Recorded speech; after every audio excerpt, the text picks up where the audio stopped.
day. We hope you're, well, I'm not enjoying it, but I hope you're enjoying the summer, the heat. This is what you asked for. Yeah, people ask for it, they begged for it. Me, I just asked for calm 20 to 25 degrees. Yeah. But 40 plus? 38, 45 plus, should I say?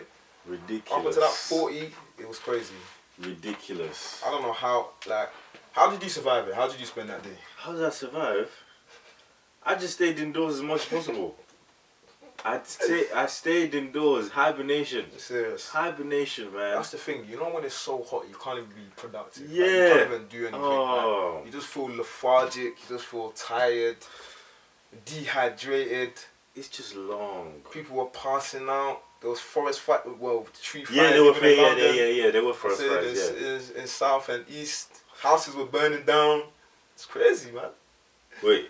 Houses were burning down. Nah, you're joking. Houses were burning down. There was houses on fire. I don't know how. I don't know what. Maybe they left the gas on and the heat just, I don't know how it happened. Something that I did watch. I'm not sure if I can't remember what it's actually called, but LeBron has like a podcast kind of thing. Uninterrupted. Yeah. And he had Marcus Rashford on. This is why I have to watch it. I didn't watch it. And Daniel Kaluuya. Did you watch it at all? He's probably no, I just saw like snippets of LeBron. Okay, it was a very interesting conversation. Obviously, I was watching Is the whole thing on YouTube? Yeah, the whole thing is there. Yeah, it's only about like 25, 30 minutes. Not that long, but it's interesting as well. It surprises me when I'm sure they spoke about bare stuff. They probably just cut it down. Yeah, because I don't know how. Like even when the way it ends as well, kind of ended just abruptly. I was thinking, wait, is this the full episode? Am I missing something? Is it part 1, part 2? But yeah, I feel like they probably like have a long conversation and then they just like chop it up kind of thing. Cool, so we might as well just check it out and see what it's saying. Indeed. This is the Uninterrupted. Win. I can't read the title. Obsessed with the win and the bust. Yeah. Okay. Shout out LeBron James, the greatest player of all time. In my humble opinion. Argue with yourself. That's coming from you. That's very ironic. I'm shocked. I'm offended. No, I'm joking. MJ. If MJ didn't exist, then we'll say LeBron. Yeah, return all of them, Jay. All of them. Buy you some LeBrons. Hey.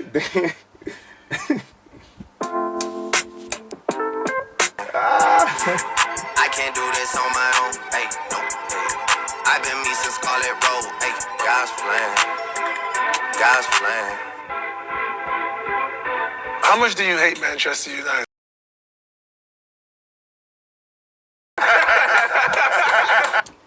We will not tolerate United slander. He's an Arsenal guy, isn't he? Of course he is. Only an Arsenal fan will talk like that about United. Liverpool. Oh yeah, Liverpool Man as well. City. You got a lot of haters. City can't talk to us Chelsea. like that. Chelsea can't talk to us like that. No, but they still hate you. I think you're actually the most hated club. No, Arsenal the most hated club. No, come on. I feel like most people will agree. Arsenal the most hated club. No, we're not the most hated club. I'm gonna pull up a poll. Yeah, there's somewhere. No way I want to see. And there's no way we've got a lot of ridicule, but people have enjoyed the ridicule a lot more of your team in the past 10 years. Because of all of the gloating, the boasting, and the success that you had before that. That's what it is. Keyword, the success that we had before. I'm not going to say that's a big reason why. That's a big reason why you're the most hated in the league. Rivalry with Liverpool is just... It's deep. Yeah, it feels much. Marcus, you've been playing at the club since how old? You've been at the academies. What year? 6. Since 6 years old, you played for Manchester United. Yeah. That's and since you were 6, you knew you wanted to play on the senior team for Man United, right? Yeah. Like I was a United fan before started playing for United. So I remember when I was about 7 or 8, they started taking us to every home game. So you can imagine from that age till 18 till I made my debut. Like I was at every single home game. It's one thing to grow up seeing a club like Manchester United from the outside. How has your perspective of that all changed? Like playing, is it everything you expected playing for the club? Yeah, it's obviously a great feeling. But like Man United back in the days, they'd been successful for many years before. So success was like when you get it once, you get a taste for it, and you learn how to make it a more of a sure thing. Whereas now, like since I've come into the team, it's been a transition period for the club. So there's like finding stability has been difficult. That's why we have so many ups and downs. But at the same time, it's a club that is rich in history. So you just like steadily trying to get that feeling back. But it's not going to happen overnight. This is what. Where do you think the stability part changes? Do you think it's because like a lot of players go to different clubs and things of that nature, or is it like, you know, people from upstairs, or why has the stability I think it's changed? It's a bit of everything, to be honest. Most people say once Sir Alex left, yeah, a lot changed. They had a coach. He was there 25 or 30 years. Right. Yeah. Once he left, United. It changed, but the morals of like they've worked hard to keep the morals the same. And I don't think they'll ever go because of what he done for the club. So what is that about? Is that a culture issue? Absolutely. So does culture so significantly impact how a team comes to success? Definitely culture first, and then if you can blend that with the talent and the right pieces, it literally is the gateway to being successful for a long period of time. I could go back to when I was drafted at 18 and made my debut with Cleveland. You know, there wasn't any culture. You know, and that's no knock on anybody that was there or whatever the case may be, but there was no culture. And I felt like it was my job as an 18-year-old to try to build the culture, which is kind of unfair, but it is what it is. You know, to try to build the culture to make it seem like or make it feel like it could be something special. But yeah, like you just said it, like the culture is the number one thing. Fair or not fair, do you love that pressure at this point in your career of like win or bust? I don't care about scoring title, I don't care about anything, it's win or bust. Do you like that pressure? Yeah, I'm obsessed with it, with win or bust. And what makes me have sleepless nights is when you don't have everyone that feels the same way on your club. That's the culture you were talking about. Like, it's times where I wish I was like a tennis player or a golfer, where it was literally like. Have you seen players like transition in terms of like not have that mindset, and then actually halfway through the season or halfway through the time that you've been there, grow that mindset of like win or bust, or yeah, you can think and you judge someone too early essentially, or well, you can have guys that come from different clubs and different teams, and they've played losing basketball for years. Who's on that club? You can have Jordan, you can have Shaq, Allen Iverson, and be their coach. They're gonna lose. They're gonna lose. It's like literally the culture. But you can get a player from a losing culture, and you can see literally in the first couple weeks if they really like want it or they don't. You can sense it. That's also a great question for you because I read something where you've said you've read a script that wasn't do it anyway. Yeah, just before my favorite black actor chimes in. No, hands down, Danny Clee is my guy. But what do you think about that? Like what they were talking about in terms of, because for me, yeah, you could see a clear difference between two players. Yeah, I heard Rashford speak about culture, and it felt like he was blaming other people. And then I heard LeBron talk about, it, and he's like, do you know, okay, even if I'm in a team where, because he even brought up the example when he was at the Cavs when he was younger, and he was like, okay, yeah, you went there and there was no winning mentality or anything like that, but he was just like, cool, I'm gonna be the example. But Rashford was like, okay, everything needs to change kind of thing. And when I was watching it, I was kind of like, this is different. This is why LeBron is who LeBron is, and he's done what he's done in his career. And this is why Rashford, he's done well, but he hasn't really. Yeah, in life, there are two different types of people. I think even let's take it in a greater context, not just sports, but life. It's like there are people who they will take full responsibility to instigate the change, to be the change, and others that will maybe not even blame other people, but they will shift a lot of responsibility rather than take it on, and accountability as well. Yeah, yes, that's a big one. That's a big one, and I think that applies just in friendships, everything. Like, yeah, it's true, you know. It's yeah, true.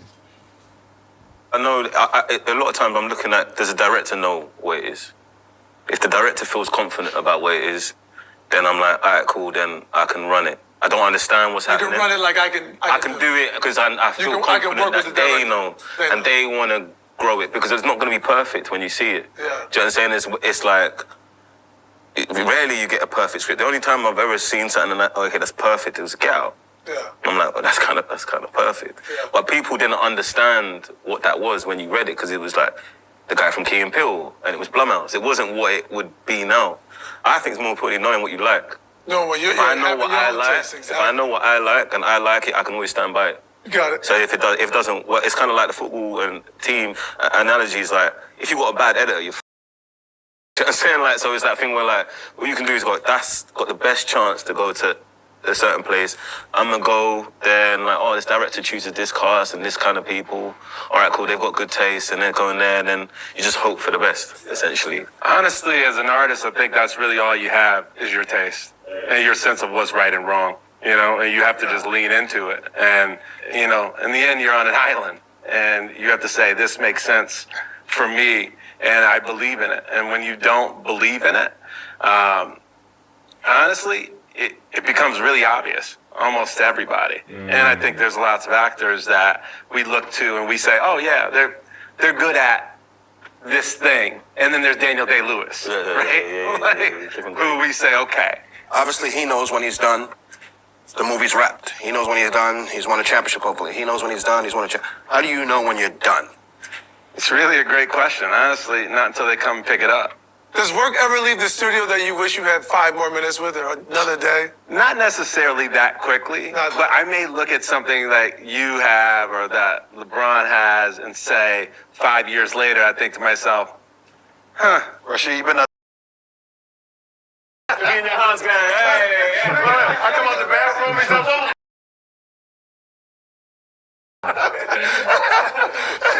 I'm happy with everything. I never let anything out of the studio that I didn't feel incredibly confident about when it left. With the brush or with the paint where you go, it's done. There's a point where when I'm finished. You know it's done. Where I'm comfortable with it leaving. You know, and there's no way, you know, the thing is, and I love sports. I'm a big sports guy, I always have been, and I love how defined it is. There's a finality. Because you win or you lose. It's a wrap. Yeah. One or the other. With art, oftentimes, I'm open to any number of ways of interpreting it. Yeah. There are things you might hate about it that I'm happy to hear that you don't like about it, because I don't like something about how you see the world. So I'm glad that you dislike this aspect of how I see the world, for instance. So there's this kind of push and pull of like what's good, what's bad, and how all of that functions. So let me ask you another thing. Lots of white people globally are collecting black art. Do they actually need to understand blackness? Have you had to explain that ever to collectors or people buy, like they see the shea butter or the black something like? Yeah, I think in all honesty, it's not the responsibility of black folks to use their work as a teaching tool. You know, it's that sense of didactic, or employing your kind of cultural production as a way to engage, you know, a white audience is not particularly effective, because at that point, what you're doing is you're centralizing whiteness, right? Like that everything kind of lives outside of this kind of center subject, where we just keep throwing things into the white ether and saying, do you see us? Do you see us? Right? And I don't think that is essentially what artists should be doing. I think that we should be making work as if we are in the center of our own conversations, right? We should be... Put ourselves in the center. Absolutely. And it's not about saying, oh, you know, our hair is different. Come look at how it's different than your hair. You're in the center. Come look. It's like, no. We're in the center of this conversation, right? And so if for me as an artist, my whole production has been about kind of putting my narrative and my version of blackness, whatever that is, because blackness is not monolithic, right? Like, look at this brother's from England, this brother's from England. I mean, like, you guys are from Ohio. I'm from Chicago. Like, it's more complicated than some folks try to make it seem. Whereas, and we need the coalition build, we need to be together on a lot of things so that we can make positive change. But there's also there's a beauty in the fact that our experiences aren't exactly the same. I think we just got I think as a product of the internet, we've got to redefine what blackness means to all of us. Do you know what I'm saying? And understand it's a new thing. Not a new thing, it's just get away from the kind of white-centric definition of it. Do you know what I'm saying? Which is do you're this, you're that, you're this, you're that. Right. And it's a new thing. It's at the end of the day, if you're black and not born in Africa, you're a new thing. Yeah. Do you know what I'm saying? You're this is a new race of people. We're making this up as we go. Yeah, we're all not born in Africa making it up. Do you know what I'm saying? It's we are a different, and it's if we realize that we have that in common, and we all have that in common because whoever it was, whether it's Belgian, whether it's English, whether it's went to Africa, did some. You know what I'm saying? So we kind of have it in that thing. We actually have a common through line between all of us. Do you know what I'm saying? And understanding that is what joins us together, and then redefining it for us. How's that factoring at all into your work? Is the priority? What's your views? That explanation wasn't that clear. I'm being honest. Yeah. Maybe I need to watch it back. I have to be honest. It was kind of vague. Yeah. What's your views on blackness? What do you class as blackness? Or black culture? Let me say black culture. What do you think defines it? The question is kind of not even. On my toes. I think it's accepting your roots, accepting your background, accepting who you are, accepting your culture, accepting your history. Yeah, I think it's a lot around acceptance. Because like you said, it's true that in the age of social media, there are a lot of voices and a lot of this is what we are, this is what we should do. Yeah. But I think it all comes down to that, accepting who you are. I think that's what it is. I think it should be. I think it's true. That's what it should. That's what it should be. But I feel like what the other guy, Rashid, what he was saying. I feel like a lot of times it's we're kind of trying to play up to what the white people have kind of said that this is what it is to be black. And again, if that means or even other black people as well. Yeah, even other black people as well. Because again, when you think about it, whenever you talk about what it means to be black or something like that, mainly the stuff that really comes up is really your art. So maybe if your music, okay, a black person has to make a certain style of music, or a black person has to play certain style of sports. So when you see a black person in another area, it's what is he doing here? Why is this black guy playing archery, doing archery or whatever? Or why is this black person playing classical music? That's not black. Who said that's not black? Yes. Definitely. So I do feel like we do kind of need to, adapt the definition of what it is to be black. I don't think it should be centered around your performance or your art or whatever, or again what other people have deemed as black. It should be centered on where we were from, which ultimately is from Africa. Yeah. And again, obviously, like they would say, this is something I do agree with. I kind of did understand what you're saying in terms of if you were born outside Africa, we have to now navigate what it means to be black, because a black person in Africa, they know they're black because everyone around them is black. We're a minority. Whether you want to be here in the US, wherever, we're a minority if we're not in Africa, kind of thing. So again, you do have to navigate that one. But 100%. Let me see what he's saying. About blackness, is it playing a different role? Your dialect, my thing is intrigued by that. I mean, I always want to I care a lot about us being seen in a certain light. For me, it's something comes my way, I'm always thinking about I'll pull up to wherever that person's from and get to know them so I can feel the stakes. So I go to then when I was doing Judas, I went to Chicago. I just pulled up and I was there I was there. I was where Chairman Fred used to speak. I used to be there, meeting people that are there, talking to them, and I understand what he means to them, the people that are from there. Went to Maywood, went to the area when the people are from there. Then I go, okay, so I'm doing it for them. You just think of them, go, nah, that's the film for them. How many takes for the speech? I'm releasing this. Yeah. How many takes? I did that all day. Really? We did that all day. I was like, Wow, you did it all day. I did it, yeah, I did. No rest. That's mad. incredible. It was mad. But it was just like, that was a special day, man. That was a different... Yeah, I mean, that shit came off so The way it is that you get to a point when you're tired and that, it was got to me, it was Cleveland. I was tired and that, and then they were lifting me up. Because basically it was like a scene partner, like the crowd was a scene partner. So then I was like, all right, cool, we're in dialogue. So then I had to get you in a certain place. So then I can hear it in a certain way and then you feel it in a certain way. So it was like I would keep going, I am revolution. I would just keep going until they felt. Until they felt it. Yeah. And then like, cool, then start the speech. That's how a preacher preaches, to feel that. And I guess take you on that roller coaster, take you up and down and get the crowd. Yeah, but then his son was on set. His son was on set, so that was another thing that was quite... And he never met his dad, because obviously he got assassinated. Did you feel that responsibility? Crazy responsibility. Crazy responsibility. Great. It was like, yeah, man, heavy. Very, very, very, very heavy. But it sharpens you up. I've never felt like that ever in my career. I knew that day I did something there. Wow. But I knew I did something there because something happened. It was like he was in the room. It was like some other. I was like, something's happening here. When I watched the film, I don't remember the takes. Wow. I went into a place. It was like it's just an out-of-body experience. In the sports Yeah. You get that in sports? I was about to say, we call that being in the zone. Yeah, exactly. Yo, is this the Yeah. zone? You wish you can tap often. It's just, when it happens, you have no idea what the fuck is going on. And you find new stuff. Yeah, you start doing new you shit. just try that you never even tried before.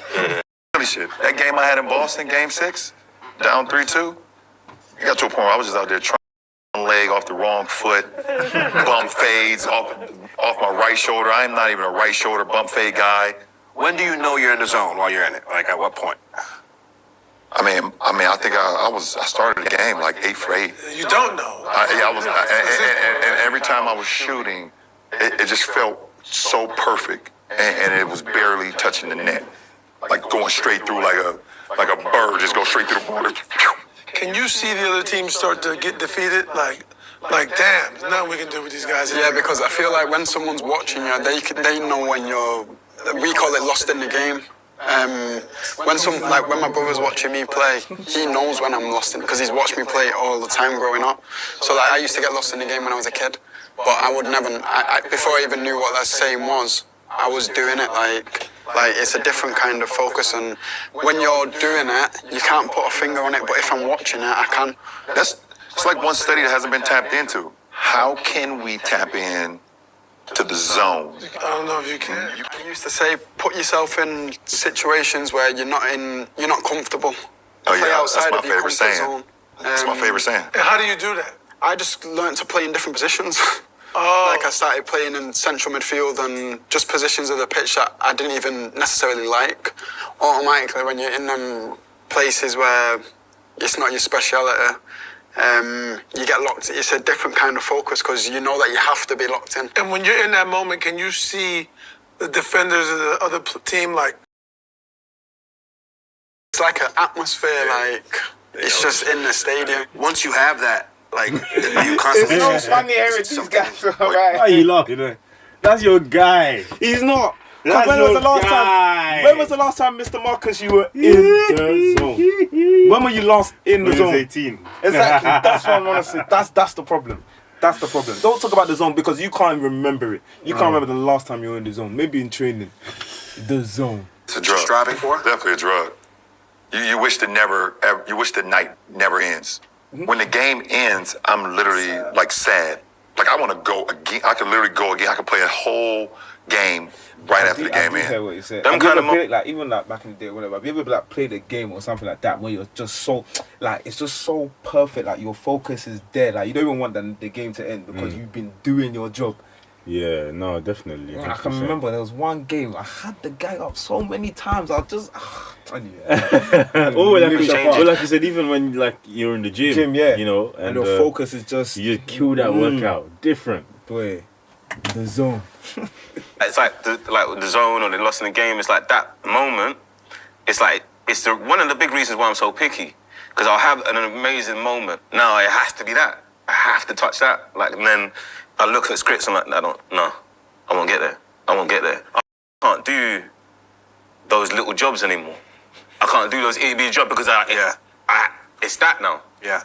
But it's not like, for me, it's now it goes, the reasons I'm doing it. If I'm doing something for money, I'm never going to get there. If it's just money, never. Ever touch it. Ever touch it. I love that. But then if it's like, I do it because it story means something to me, or I can grow, or makes me uncomfortable, or I'm scared. If you more time is I'm shook. Do you know what I'm saying? Then you're more likely to get into that zone. Do you look for roles that you're scared of? Always. That's part of it. Yeah. What's your favorite place to Do play? you know what I love already? What we're touching on, and I think as years pass by, me personally, I resonate more and more. Is that in life, obviously for the things that will be beneficial to you, the things that you're fearful of, you need to actually go towards those things. And it's only then you really know. Because a lot of us, we talk, it could be in anything, whether it's like your dating life, finances, health, whatever. But only when you come out of that comfort zone is when you see real growth. Because like they do say, like there's that phrase where it's like the things that are worth it are harder. How do they put it? Like I know what you're talking when about. it's like if you're going after something that's actually worth it, it's gonna be difficult, kind of thing. Like nothing that is worth it is easy, kind of thing. And you can think about that, like whether you're talking about education, whether you're talking about a relationship, anything that's actually worth it, whether you're training in the gym or working out or practicing a sport, whatever, anything that you like that is gonna be worth it, that has a level of reward at the end, like it's gonna be difficult. It's not gonna be a straight breeze. You just start a business, anything. Really. But once you start programming your mind to do the things that you're uncomfortable with, and you become more comfortable being uncomfortable, it's a great thing, man. It's a great thing. It's a great thing. It's a great thing. It's a great thing. You learn to enjoy it. You learn to enjoy it. Like I was saying, like even going flashback to my runs, man. When I used to be like doing, I'm like, what, 5K, 10K, what? What am I doing? That's then. But then, like, when I started doing it, and it wasn't like it was easy, especially when you first started. It wasn't like it was easy, but I started doing it, and I started enjoying the feeling of it. I used to start to enjoy, like, how can you start to enjoy the feeling of lactic acid building up in your legs when you can feel like, hey, listen, I might get cramp right now. I started to enjoy it. It was weird.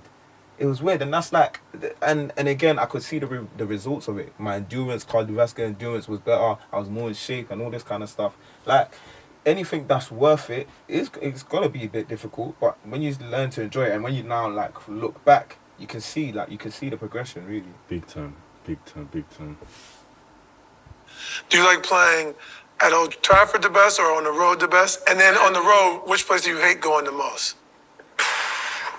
Like, I love playing at Old Trafford because it's Old Trafford. Like, it's got a special feeling, and not many stadiums can recreate that. But at the same time, the fans, our away fans, are like sick. It's a special connection between like away travelling fans. Like, if someone's taking that amount of time out of the day or out of 2 days to travel and wherever you go around the world to watch you play a game of 90 minutes football, it means a huge amount. So Liverpool is like both. You love it, ain't it? Yeah, like it's rough. Yeah, because Scousers are rough. The fans can take the game away from you. Like, if you let them, they can take it away from you. Like, my first game at Anfield, I almost got sent off straight away. Really? Yeah. And I don't even like. What happened? I'm not just a bad tackle, like, but I'm not a malicious. Like, I'd never try and hurt someone on purpose. But like, when I don't know, like the warm up. You get excited thinking about it. You can see it, right? Because it's just like, it's that, like what you're saying, like you chase them types of them feelings and them fears, and they build you up like. That's Is there in basketball there fans that you go play with that they can literally take the game from you? You can feel like, damn, the fans is not gonna let us win this one tonight. Yes, I mean, what places? Boston. Boston, yeah. Why do you hate Boston? I saw this Because they're racist. They will say anything, and it's fine. I mean, I've been dealing with it my whole life. I don't mind it. Like, I hear it. Like, if I hear somebody like close by, I check them real quick. I move. I want to say. They might throw something on you. I mean, I got a beer thrown on me leaving the game. Like Boston Boston. It's the only place in the NBA in America you go and they have like shirts that say like. it was like whole section. No, they sold outside the arena. No, they sold it at the team shop. So I used to like read like football autobiographies for fun. Like, so I read Zlatan Ibrahimovic. He's at a team. One of the older guys come to him and goes, he said something like, "Are you good?" He's like, "I don't know." He said, "When you're away, play away. Do the fans boo you?"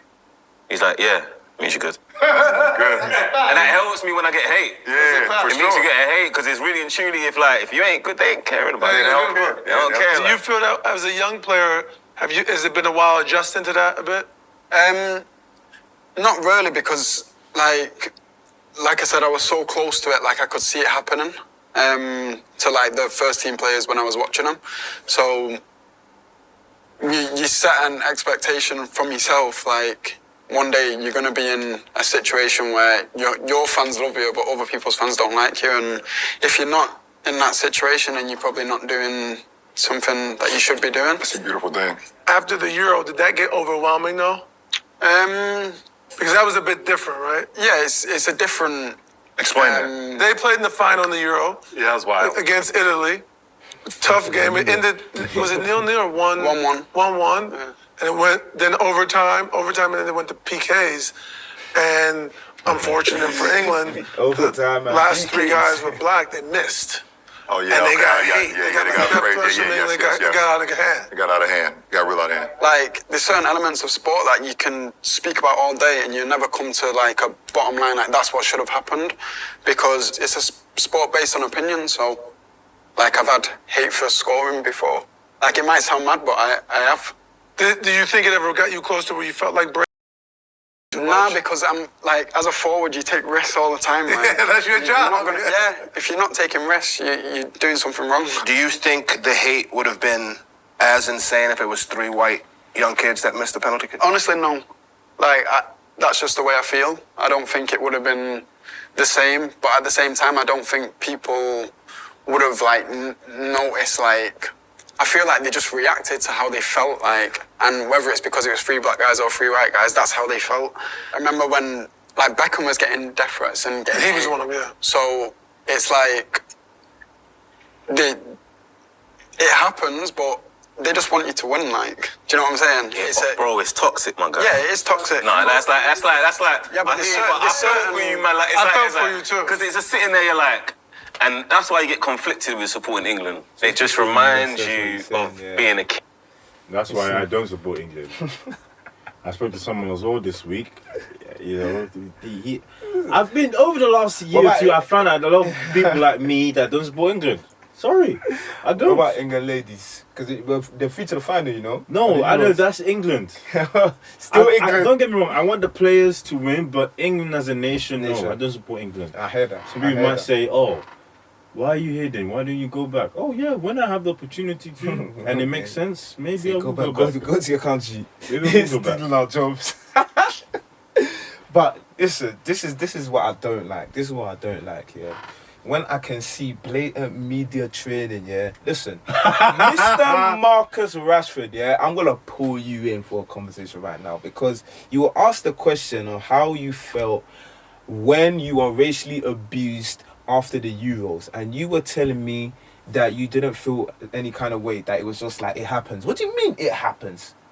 You know that's not true. But obviously Exactly. he didn't say it though. He didn't say anything. But this is what I mean, and this is what I don't like. Yeah, listen, especially now. Yeah, I would have thought, yeah, cool. You're in a comfortable setting. You're around other black people, elite black people as well, like that are, you know, you can talk, you can free yourself, and you're still gonna be hiding behind shadows.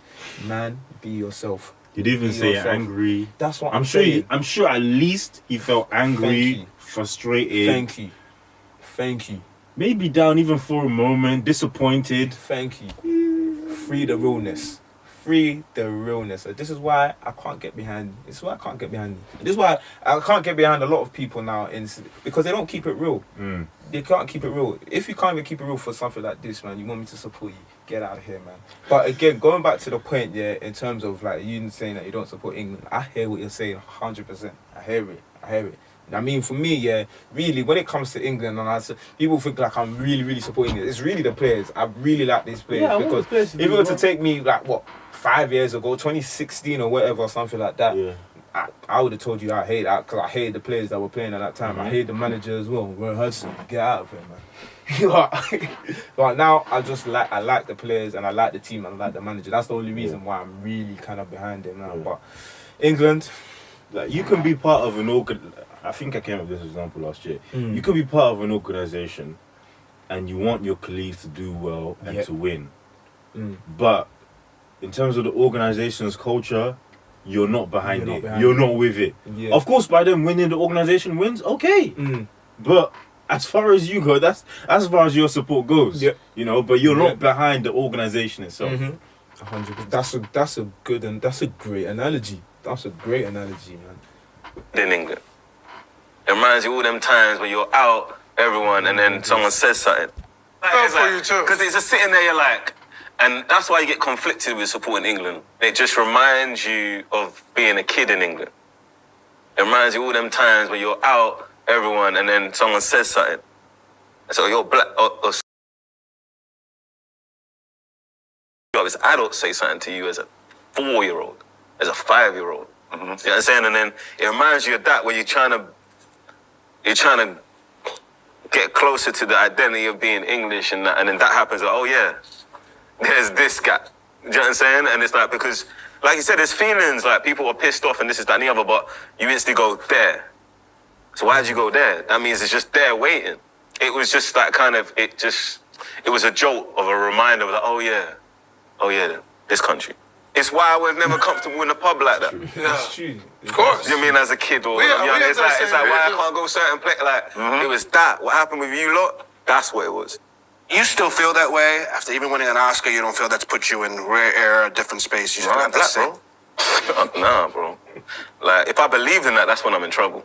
I feel. Because it's like, then you think that it's disappeared and you believe what this is going to exchange. Like, it's not nothing to do with what we've achieved. Right. It's like, it's nothing to do with, like, the reason why they're doing it is nothing to do because we've underachieved. It's like, the reason why they're because they've got something wrong with them. Police stopped me there. I don't know I got an Oscar. That's I'm carrying it out the window. I'm saying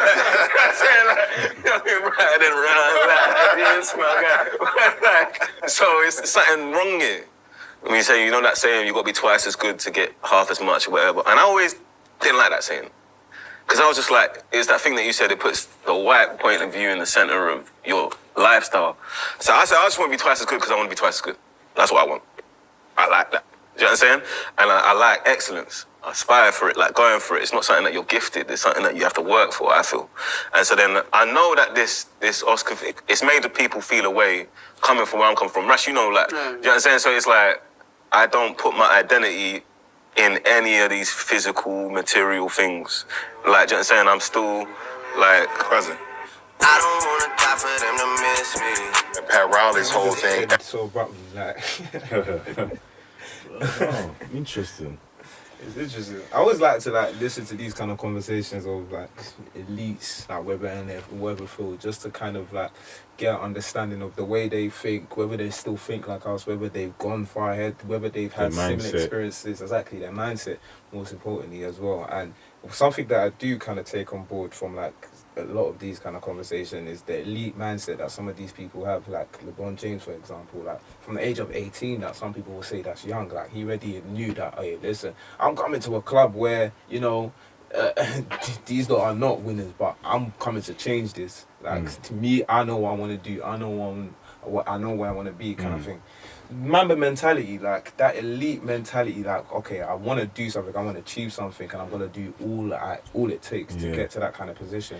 And I think, personally for me, especially recently as well in life, going through different experiences, I think that it's strange. So for those that know the Dragon Ball Z, whatever, I saw a comment on YouTube.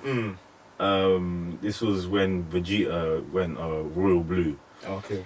And someone basically said this highlights how power comes as a result of a need, not a desire. And even as they were talking about going in that zone and whatnot, you have to put yourself Like, imagine you're drowning. You're at a point where, you know, your life is on the line. You know, you're on your last gasp. You know, you're literally on the edge. Like, what would you? Nah, yeah, exactly. I think you know what I'm going with. So it's only when you get yourself that close, then you're like, whoa, like, this is what I have to do. This is how far I need to go. You know, I don't think it's something you just wake up. You know, and not everyone gets that kind of.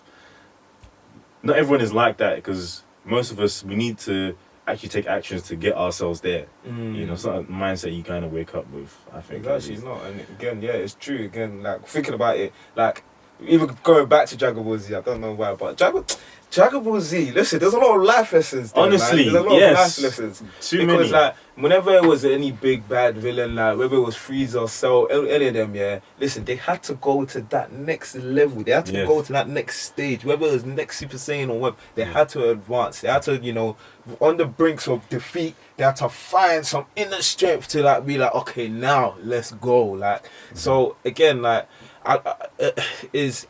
going back to, like, even the conversation as well, like, when they were talking about being in the zone and stuff like that, is a next level of focus, is a place where, you know, that, like, and Rashford, this is something that I did agree with him, like, you can only kind of prepare for this, or, you know, get to that kind of level by putting yourself in uncomfortable situations, kind of thing. You can't, I don't feel like life where is you a thing. have to grow. Exactly, you where have you have to grow. It's not if you want to, you have to. You don't have a choice. Exactly. So again, when people think life shouldn't be easy, really. Life is not meant to be easy. Like, since God said, listen, you're gonna have to work, to eat.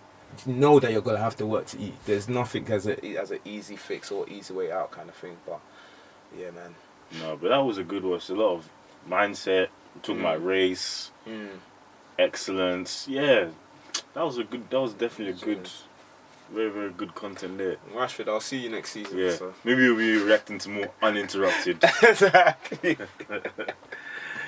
Do you know what? I don't know if I told you, I've got a friend who actually works personally with Rashford. Oh, is it? Yeah. Please don't tell me he's part of his PR team. Because if he's part of his PR team, I need to have stern words. Yeah. But he's real, because when I talk to him, he gets onto him. Okay, yeah, thank you. He gets onto him. Thank you. I was just hoping that there's somebody in there that's actually... Him. And he asked me, like, I think last year, whether he'll be open to come on. So when I grab a hold of him and he's in London, yes, we'll ask him many questions. Oh, ask him questions, so come on the show, man. Hey, but on that note, Unscripted, signing out. Like, comment, subscribe, all that kind of stuff. Content coming as always. Indeed. And we're out.